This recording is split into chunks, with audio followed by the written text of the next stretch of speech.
Timothy writes, "What's up, Collider? I've been watching for years since the AMC days and can't miss an episode. My question is regarding the visual effects and the directors. I hear you guys always say that Zack Snyder is a great visual director, and I agree 100%.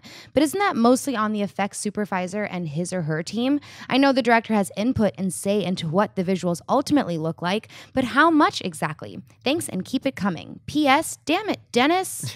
Damn it, Dennis.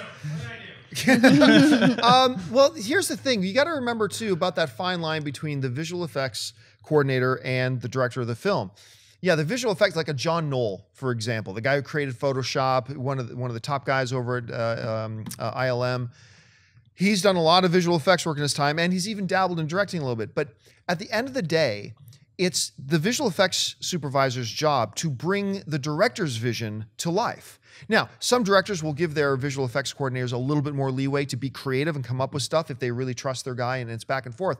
But ultimately, you know, when you get a guy like Zack Snyder, he's the guy who comes up for the vision. Like, this is what I want to see, and this is how I want to see it. And then it's the visual effects guys who then take that blueprint and say, okay, now let's make it happen and make it there. So it's definitely a give and take relationship. It's a really big balance. David, how do you see it?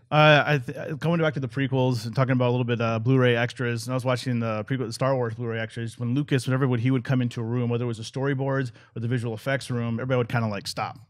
And granted, it's Lucas, but they would look at him and see, he would look at everything, analyze it, and then kind of pick apart. He didn't seem to be doing it in an inappropriate way. It was just like, okay, maybe a little bit of this here, a little less here, and people would stop and listen. So again, like you said, it's their job to see the director's vision through. Lucas might not be at the computer himself doing things, but he's overseeing everything. I don't know how Snyder operates necessarily, but I know that Lucas definitely has a hand in his visual effects. If you watch those extras, though, and I'm sure you have at some point, it is insane. What, like, if I'm trying to think, if I was a visual effects guy in that room and George Lucas comes in and goes, yeah, so we couldn't, I really want this one actor in this scene. And we didn't shoot the scene with him, but put him in it and make it look like he's walking down the stairs with him. And you're like, what? What are you talking about?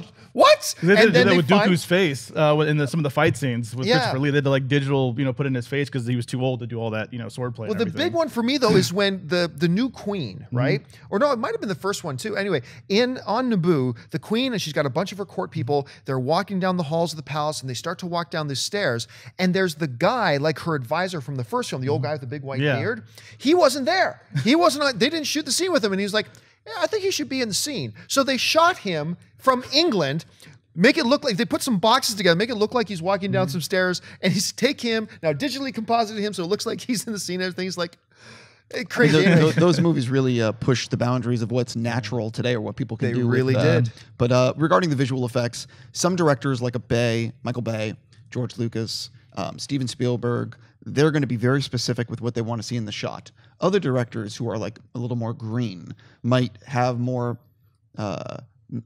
back and forth with the visual effects supervisor in terms of how should the shot look. Right. And I think that it's important, just like in life, it all depends on the person. And some directors really want that help. And some directors know, I want the robot moving exactly like this. The shot is too dark. We need to brighten it, like a Michael Bay.